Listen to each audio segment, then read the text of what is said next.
the Hollywood Radio Theater.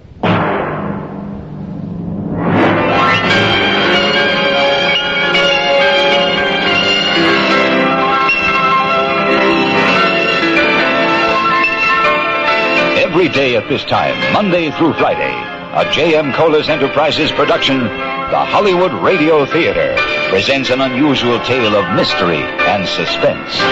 Every week, Monday through Friday, the Hollywood Radio Theater presents... I'm Rod Serling. You're listening to the 0 Hour. Rest your eyes.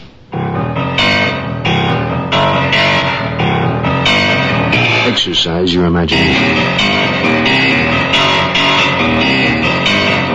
This week, Merwin Gerard's study of a mad pursuit. Dead Man's Tale. Starring George Maharis. Craig Stevens. And Charles McGraw.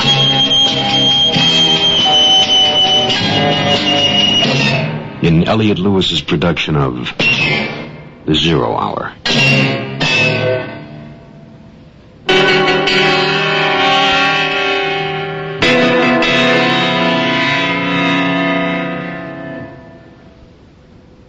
It has been 4 years since Carl Brooks ran from the Delta Hotel after finding an empty briefcase and a dead man. In the interim, he fashioned a new life in a new town and met a girl he'd like to marry. But then he returned to discover his best friend had been executed by the state for the murder. And nothing was right.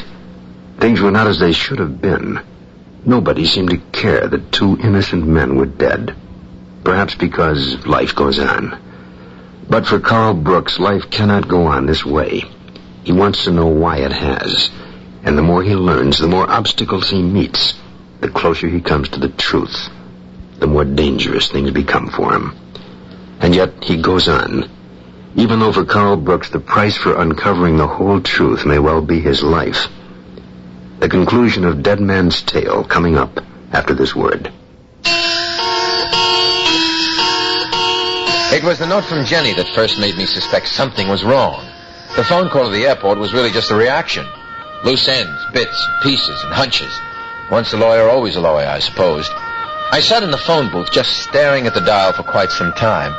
My mind was swimming, and for a moment, I was Charles Barrows again, back in Coulter, by the lake, walking arm in arm with Jenny. Then I looked away and saw the reflection in the glass door of Carl Brooks and Caden careening back to reality. Jenny's note, and the message to call Dr. Irwin.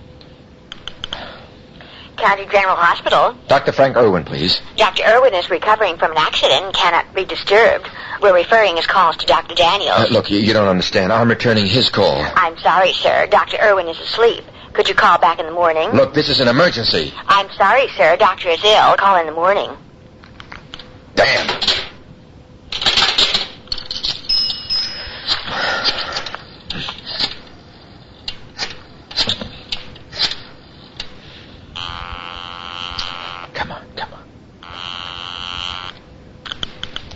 City desk, Brownell. Hugo. Carl, where are you? They've snatched Jenny. Who? Jenny. Who's Jenny? Didn't I tell you? Jenny's the girl I met in California. Hugo, she's why I came back. I mean, she's my new life. She came into town last night and was going to fly back tonight, but hold on, slow down. You lost me. Well, but they know she's here. I'm sure it's a ploy to get rid of me before... Carl, will you calm down? All right. Now, what I can make of your babbling, you think Ferris kidnapped Jenny in order to flush you out, right? Right, that's right. Wrong. And I'll tell you why. If Ferris had her, I'd know about it. I've got every informer in town reporting in on the hour, and no one said a word about a woman. This is the first I've heard of it. Believe me, Carl, you've got enough real troubles without making up others. She's around. She'll show up. And if I were you, I'd stay put. Mercer and Ferris are in conference right now. But I have to get to County General. What's up? I don't know, but I have a feeling the whole ball game's on the line. Well, you better get going. It's the bottom of the ninth. If I was ever going to run, now would be the time. I tried to believe what Hugo said about Jenny, but I couldn't shake her disappearance from my mind. I left word at the desk to reroute any calls to meet at the Chronicle city desk. I got as far as the corridor in the hospital before a nurse stopped me. Just where do you think you're going? I have to see Dr. Irwin. Keep your voice down. People are sleeping. Visiting hours are over. Look, a man's life is at stake. I'm sorry. Hospital regulations. But Dr. Irwin, what are you doing out of bed? I want to see that man. But Doctor... I take full responsibility, nurse. Well, I guess it's all right. But please get back into bed. Hey, Mr. Brooks, come on in. Thank you, nurse. Mr. Brooks. Mr. Brooks, I'm a troubled man. Well, what is it, Doctor? Well, it's about Ellen Wilson. Go on. Ellen's been like a daughter to Edna and me. We were never blessed with children of our own. Well, I worry about her, you know. Like a father worries about his little girl. Then Katie, well, she's my little sugar plum. She tells me how she wishes I were her grandpa. You see, Ellen's parents are, well, they're not the nicest people. Well, to get to the point, Mr. Brooks, I called Ellen this morning to see how she was feeling. She said she was very upset about the trouble you were making for them, and she was sending Katie away to stay with her parents for a while. Now, Mr. Brooks, I'm afraid what I have to tell you now may cause me to break another oath. The confidence between physician and patient. What Dr. Irwin told me not only broke an oath, but broke the ice around my frozen memory. I was so close to feeling free once and for all, but there were still things to check out, and one very important locked door yet to be opened.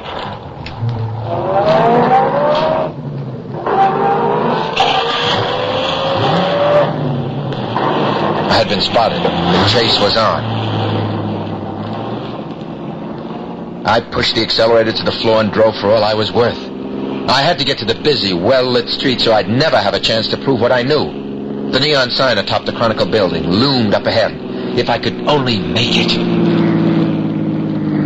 I looked in the rearview mirror, and the car following me was gone. Vanished.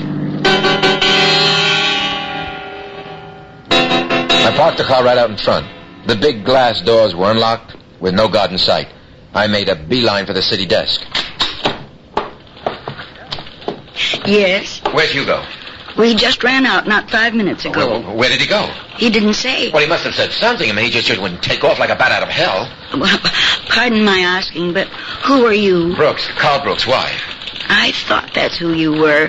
Mr. Brownell described you as a very nervous 28-year-old man. Oh. I fit the description, don't I? You're the only one I'm to give this message to. It says, Carl, don't do anything. Don't go anywhere. Just got a call from Jenny Duncan.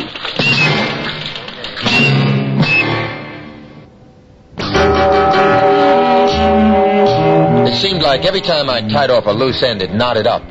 There was a question mark at the end of each answer. One more hunch. A faint recollection needed satisfaction. I had to get into the newspaper morgue just once more. Surely the woman at the city desk was most cordial, but had no access to the files. Nobody on the night shift could get them but Hugo. And Hugo was gone, ostensibly to locate Jenny. His cryptic message did nothing to make me any less nervous, but he may have had a reason, to prevent me from leaving the safety of the building. He knew I'd follow if I knew where he'd gone. I took it all to mean that the summit conference between Mercer and Farris was over, and war had been declared on Carl Brooks. I couldn't bring myself to sit it out. I was wearing out the linoleum in the city room when Shirley put down her magazine. Would you like some coffee, Mr. Brooks? No, thanks. I could send out for a sandwich from the diner. Look, I'm really not hungry. Or would you like to look at a magazine? Oh, I know. There's a stack of old newspapers behind Mr. Brownell's desk that you might enjoy reading. What did you say? I said there's a stack of old newspapers behind Mr. Brownell's... But this is it. This is what I came for. That's what I thought. I just wasn't sure. Did you find something, Mr. Brooks? Shirley, I wonder if you'd do me a favor? Certainly. Lend me your car for just 1 hour. The guard was at his station by the glass doors downstairs. We exchanged bewildered looks as I left. If I was followed to the Delta Hotel, someone did a good job of keeping out of sight. I slipped through the crowded lobby into the elevator and rode up. To the 5th floor. Down the corridor, to the door to my room, and beyond, until I got to the locked door outside what used to be room 515. If only I could get inside.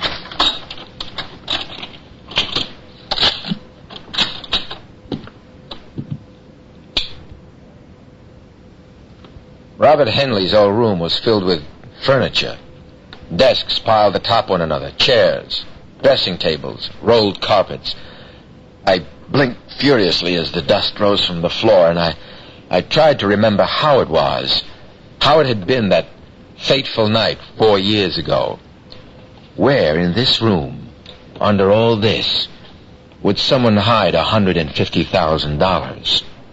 Again, I recreated that horrible night, but this time in slow motion. Whatever it was, I had missed it before. I closed the door to 515, walked down the hallway, and opened the door to the stairwell. 10 sets of switchback stairs, 2 sets per floor. Nothing but concrete.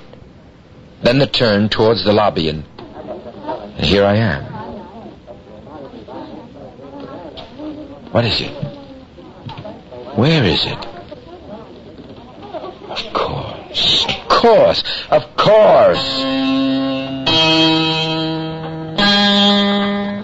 The desk clerk was most cooperative. $50 was a cheap price to pay for what I had found. A positive proof to set me free at last. But it didn't last long. I started the car, and the moment I pulled away from the curb, I had company again.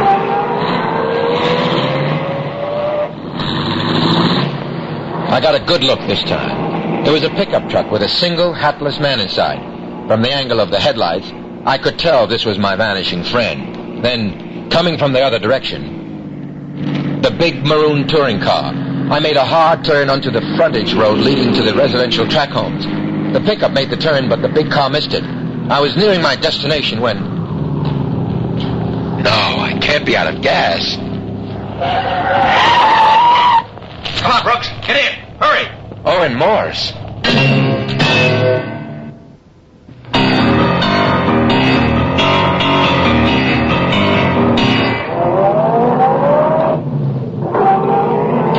Morse, what the hell are you doing out here? I said you can count on me, remember? Tonight?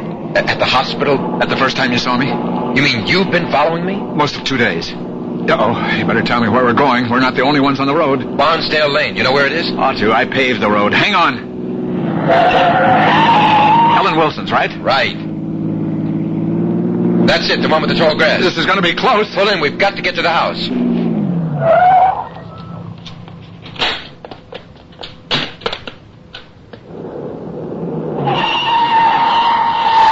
It looks like the string's finally run out. It follows a pattern. There's no avoiding it. What? It's only a matter of time. You can run away or try to escape inside yourself. Morse, will you stay back? They won't shoot unless they're sure we're here. You can't run forever, and if you turn it inside, you end up on the slide. Either way, it's the same thing, so the faster you get there, the better. Get back. I'm cold, Brooks. My teeth are chattering. Here, take my coat. Thank you. Pretty good fit. Please, keep still. I'm counting on you, Morse. I know. That's why I've got to do this. Morse, no! Wait, come back here!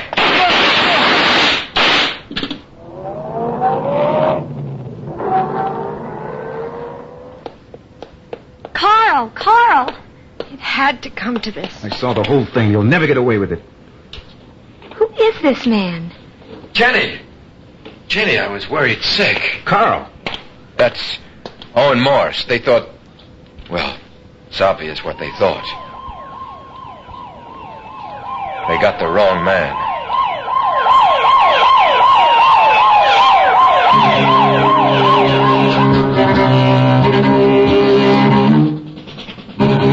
So that about does it. And this killer struck once too often. Forgive me for lying to you, Carl. I had to speak to Ellen about us. I tried to reach you. Sorry it took me so long to get here. Yeah, where were you? I got a flat tire. Came right off the rim. At least I got the story. Yeah, well, don't put your pencil away just yet, Hugo.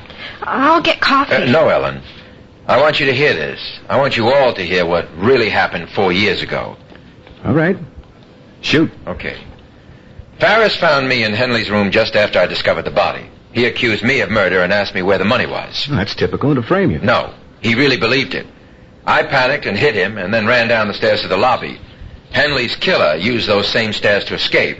So Ferris could have done it and come back up in time to find you in the room. He could have. It was Ferris, right? Wrong, Hugo, and I'll tell you why. At that time, Ferris, Mercer, and 3 others knew there'd be money in that room. Well, the other contributors. Morse, Lacey, and Irwin. Not those 3. They knew about the money, but not where it was or who had it. Oh. Mercer was at election headquarters that night. I know. Mercer never saw the money. Someone else knew Henley was carrying $150,000. It was so obvious that no one even thought of suspecting him. Who, Carl? Henley. Well, Henley didn't kill himself. Mercer gave me the idea this morning when he threatened to prosecute me for conspiring with Barry to rob and kill Henley. Complicity. Henley didn't kill himself, and he couldn't rob himself either. He had to have told someone he knew. Henley was from out of state. He was chosen for the job because he had no connections with anyone. No visible connections with anyone. That's what made it so hard to figure out, even though it's obvious who it was. Who was it? Barry Wilson. Are you saying Barry did kill Henley? The killer was still in the building the whole time I was, on the same stairs I ran down on my way to the lobby. You mean you went right by him? No, the stairs go further. He was waiting below, by the boiler room, by an exit I didn't know existed until later. But you saw him arrive when you were leaving. When I left the hotel, I did see Barry, but I didn't see him arrive. He was running down the sidewalk along the west wing of the building, at about the spot where the door by the boiler room opens. That's incredible. That's ridiculous. That's what happened, although it wasn't part of the original plan. Henley and Barry had it all set up. Barry was to go to the hotel room, tie up Henley, make it look like a robbery, and hide the money to be split later when things cooled off. Mercer almost blew the whole thing by sending me to pick up the documents. Barry listened in on the intercom, and that's when he decided to cross Henley. I'd be the perfect alibi, and the obvious suspect, not only for robbery, but first-degree murder. And it would have worked if you hadn't run. Not quite. What Barry didn't plan on was the fact that Henley crossed him, too. Hey, you lost me. Henley and Barry were acquaintances, but they never really trusted each other. There was too much at stake. Henley was well prepared for a double cross. Obviously not well enough. He never had a chance to use what he had, or rather, didn't have. What are you talking about? The money. There never was any money up in that room. The briefcase was empty when Barry broke it open. You mean there was no money? None. None that Barry ever saw. 5 people knew there was money, who had it, and where it was supposed to be. Ferris, Mercer, Henley, Barry, and one other person. Yeah, but who else could have known? The only person who knew both Barry and Henley. The only person who went back to the boiler room to look for the money where Barry was supposed to have hidden it. But it wasn't there. Was it, Ellen? No, it wasn't. I never saw a penny of it. It was all for nothing. How did you find out? Well, I needed help. I spoke to Dr. Irwin this evening. There was something else Barry didn't know. Dr. Irwin told you. Well, he didn't mean to give you away. He was only concerned about you and Katie. Hey, I don't know what's going on here. Ellen, you tell him. It's your story. The whole truth came out that evening. I had asked Dr. Irwin more about Katie's grandparents. If he didn't approve of Ellen's parents, surely Barry's folks were nice enough. That was when the doctor revealed to me what even Barry didn't know. Since Barry's death, Ellen had refused to allow Katie to visit the Wilsons. When I asked the doctor why, he told me there was no way Barry could have been Katie's father. He was sterile. That led me back to the newspaper accounts on the trial. While looking through the files with Hugo for the 4th contributor, I read something about Henley's hometown, a small hamlet in Indiana. It hadn't occurred to me that it was the same town where Ellen Upshaw had come from years ago, and the very same town where Barry and Ellen used to go on vacations before Katie was born. It just took a little while to make the connection. Then, the final proof, the money. And that was the most obvious thing of all. Where would someone in a hotel keep $150,000 in cash? The $50 I'd laid on the desk clerk brought me access to the hotel safe, where I found a 4-year-old package and a notarized letter that was, in effect, a man's will. It read, "If this package is not claimed within 30 days, the contents shall be used to establish a fund to be dispersed on the 21st birthday of my daughter, Catherine Wilson. It was signed, Robert L. Henley.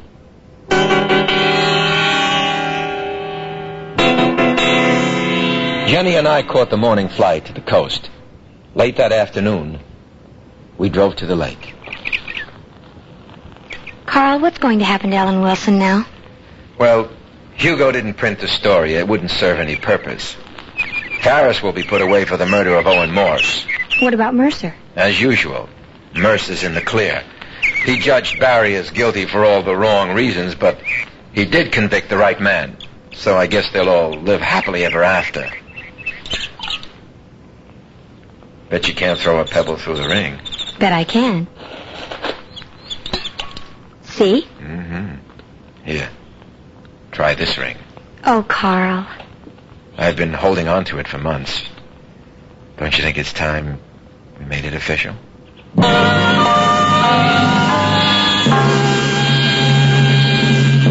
Hello, this is Susan Strasberg. I'll be here next week on the Hollywood Radio Theater's new zero-hour mystery with Peter Marshall, Andrew Duggan, Mary Wicks, and Kent Smith.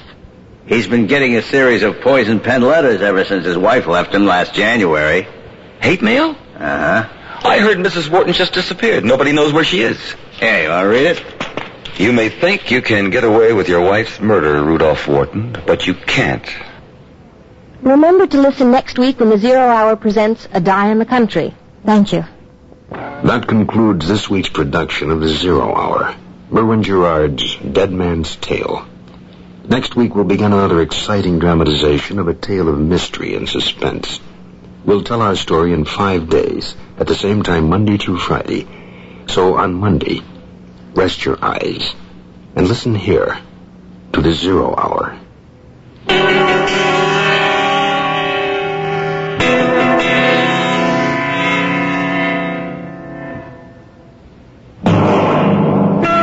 You've been listening to the Hollywood Radio Theater's presentation of The Zero Hour, heard every weekday at this time. Rod Serling is your host. Dead Man's Tale was written by Merwin Gerard and Kim Weisskopf. George Maharis was Carl, Craig Stevens was Mercer, and Charles McGraw was Ferris. Featured in the cast were Sandra Gould, Herbert Jefferson Jr., Harold Gould, Barbara Luddy, Olin Soleil, Ann Marshall, and Angela Cartwright. Zero Hour is produced and directed by Elliot Lewis. Jack Myers is executive producer, Rochelle Sherman associate producer, and Kim Weisskopf story editor. Music conducted and composed by Stanley D. Hoffman. The Hollywood Radio Theater theme was played by Ferranti and Teicher and is now available on United Artists Records and Tapes. This has been a J.M. Kholos Enterprises production. Hugh Douglas speaking. Tune in Monday and once again, Rest your eyes and listen here to the Zero Hour.